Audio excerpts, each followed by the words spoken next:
નમસ્કાર ખેડૂત મિત્રો, જય દ્વારકાધીશ, પશુપાલન મિત્રો જય ઠાકર। આજે આપણે મિત્રો વિડીયોની અંદર વાત કરીએ તો શિયાળાની અંદર ગાય અને ભેંસનું દૂધ વધારવા માટે મિત્રો કઈ કઈ વસ્તુઓ ખવડાવવી જોઈએ, જેના લીધે આપણે ગાય અને ભેંસનું છે તે દૂધ આપણે મિત્રો વધારી શકીએ છીએ। જે મિત્રો અમે પ્રયોગ કર્યો છે ને જે 100% રિઝલ્ટ મળ્યું તે માટે અમે વિડીયો બનાવી છે, જેના લીધે તમે પણ મિત્રો આ પ્રયોગ કરી અને તમે પણ આ મિત્રો સંપૂર્ણ આહાર આપી અને તમારી ગાય અને ભેંસની અંદર દૂધની અંદર છે તે 2 થી 3 લીટર જેટલું દૂધ મિત્રો તમે વધારી શકીએ છીએ। પશુપાલન મિત્રોના એવા પ્રશ્ન હોય છે કે શિયાળાની અંદર અમે ઘણી બધી વસ્તુઓ ખવડાવીએ તેમ છતાં પણ પશુનું દૂધ વધતું નથી, જે દૂધ હોય છે તેટલું રહે છે। પણ મિત્રો તમે એવું ક્યારે વિચાર્યું છે કે જો આપણા પશુ ગાય અને ભેંસને જો મિત્રો સંપૂર્ણ આહાર આપવામાં આવે તો આપણે ગાય અને ભેંસનું જે દૂધ છે તેની અંદર 2 થી લઈ અને 4 લીટર સુધી દૂધની અંદર આપણે મિત્રો વધારો કરી શકીએ છીએ। તે માટે મિત્રો તમારે છે તે જે ઘરે બનાવી શકાય એવો આપણે મિત્રો સંપૂર્ણ આહાર તૈયાર કરવાનો છીએ અને જે મિત્રો છે તે નિશ્ચિત રેશિયા પ્રમાણે જો આહાર આપવામાં આવે તો આપણી ગાય અને ભેંસનું દૂધ છે તે મિત્રો 100% વધે છે। પશુપાલન મિત્રો એવું કરતા હોય છે કે ઘણી વખત જે પશુપાલન મિત્રો અનાજ નાખતા હોય તો બાજરી છે તે રાંધીને અથવા તો ભરાડીને બાજરી જ પશુને ખવડાવતા હોય છે। અમુક પશુપાલન મિત્રો છે તે સાગરદાણા આવે છે તે મિત્રો સાગરદાણા જ ખાલી નાખતા હોય છે। અમુક પશુપાલન મિત્રો એવા હોય છે કે જે કપાસિયાની ખલ કે સરસિયાની ખલ જે આપણે પાપડી કહીએ છીએ તે એક જ વખત પાપડી જ ખવડાવતા હોય છે। પણ જો મિત્રો એકને એક વસ્તુ પશુને ખવડાવવામાં આવે તો તેના લીધે છે તે આપણા પશુનું દૂધની અંદર છે તે વધારો થતો નથી। જો મિત્રો તમે સંપૂર્ણ આહાર જો પશુને આપવામાં આવે તો આપણે છે તો મિત્રો 100% રિઝલ્ટ મળે છે અને આપણા પશુનું દૂધ પણ મિત્રો વધારી શકીએ છીએ। આજે આપણે મિત્રો વિડીયોની અંદર વાત કરવાના છીએ કે સંપૂર્ણ આહાર આપવા માટે કઈ કઈ વસ્તુઓ જોઈએ। જે મિત્રો આપણે સંપૂર્ણ આહાર તૈયાર કરવાના છીએ એ મિત્રો 100 કિલો સંપૂર્ણ આહાર મિત્રો આપણે તૈયાર કરવાના છીએ, જેની અંદર મિત્રો અનાજ છે, પછી મિત્રો ખલ આવે છે તે, પછી મિત્રો ચૂરી છે, એવી ઘણી બધી વસ્તુઓ જોઈએ છે જે મિત્રો તમને છે તમારા ઘરેથી અથવા તો જે મિત્રો બજારમાંથી છે તે નહિવત પૈસાના ખર્ચાથી મિત્રો તમને મળી જશે। ચાલો તો હવે આપણે મિત્રો સંપૂર્ણ માહિતી મેળવીએ। સૌથી પહેલાં તો આપણે મિત્રો વાત કરીએ તો તમારે અનાજ જે મોટા ભાગના પશુપાલન મિત્રોની ઘરે છે તે બાજરી અને જે છે તે મકાઈ તો હશે જ। હવે મિત્રો આ બંને અનાજ છે તમારે મિત્રો 30 કિલો જેટલો લેવાનો રહેશે। 15 કિલો છે તો મિત્રો બાજરી લેવાની રહેશે અને 15 કિલો મકાઈ, 30 કિલો મિત્રો તમારે અનાજ લેવાનું રહેશે। તેથી આગળ વાત કરીએ તો મિત્રો તમારે છે તે મેથી અને તારામીરા, મેથીની અંદર છે તમારે મિત્રો 5 કિલો તમારે મેથી લેવાની રહેશે। પણ જે મિત્રો તારામીરા આવ્યું તો પશુપાલન મિત્રોને એવું હશે કે તારામીરા એટલે શું?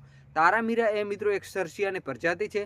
જેવી રીતે આપણે બાજરીને બાજરી કહીએ છીએ, રાયડાને રાયડું કહીએ છીએ, ઘઉંને ઘઉં કહીએ છીએ, તેવી રીતે મિત્રો તારામીરા પણ એક એવું અનાજ છે જે આપણા પશુ માટે ખૂબ જ મિત્રો રામબાણ માનવામાં આવે છે। એ પણ મિત્રો તમારે છે તે 5 કિલો લેવાનો રહેશે, 5 કિલો મેથી અને 5 કિલો તારામીરા।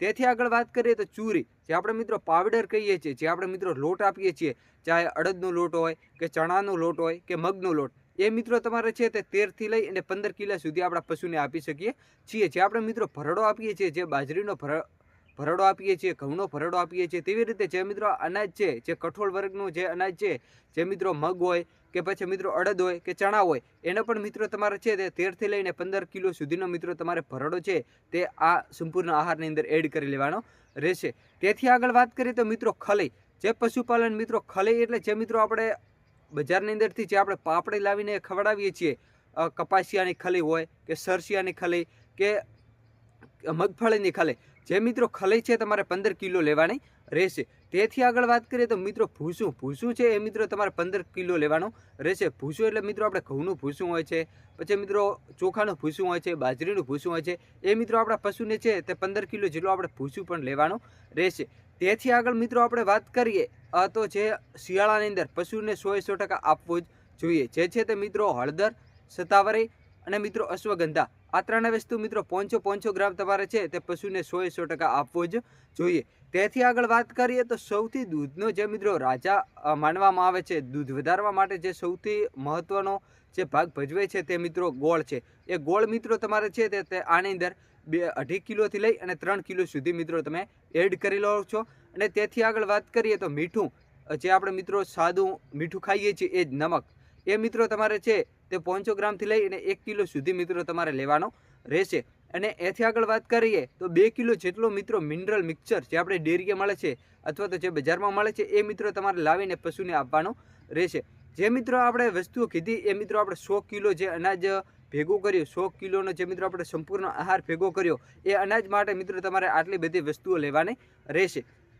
અને આ વસ્તુઓની અંદર જો મિત્રો 100 કિલો ના થતું હોય તો જે મિત્રો સરસિયાની ખલી છે અનાજ છે તે 1-2 કિલો મિત્રો આડાવડું કરશો તો છે તે મિત્રો 100 કિલો કમ્પ્લીટ આહાર છે તે મિત્રો બની જશે. જો મિત્રો તમે સંપૂર્ણ આહાર આપો છો તો પશુના શરીરની અંદર જે મિત્રો તત્વોની જરૂર હોય છે એ મળી રહે છે. જેના લીધે દૂધ બનાવવાની અંદર શક્તિની અંદર વધારો થાય, પાચન ક્રિયાની અંદર મિત્રો વધારો થાય અને દૂધ બનાવવાની જે ક્રિયાઓ છે તેની અંદર પણ મિત્રો સ્પીડ બને. જેના લીધે દૂધ ઉત્પાદનની અંદર પણ મિત્રો આપણે વધારો જોવા મળે છે. આ રેશિયો છે તે મિત્રો વૈજ્ઞાનિક પદ્ધતિ જે કહીએ એ નિશ્ચિત રેશિયા પ્રમાણે જો આપવામાં આવે તો 100% આપણા પશુનું ગાય હોય કે ભેંસ હોય એ પશુનું આપણે છે તે મિત્રો દૂધ વધારી શકીએ છીએ.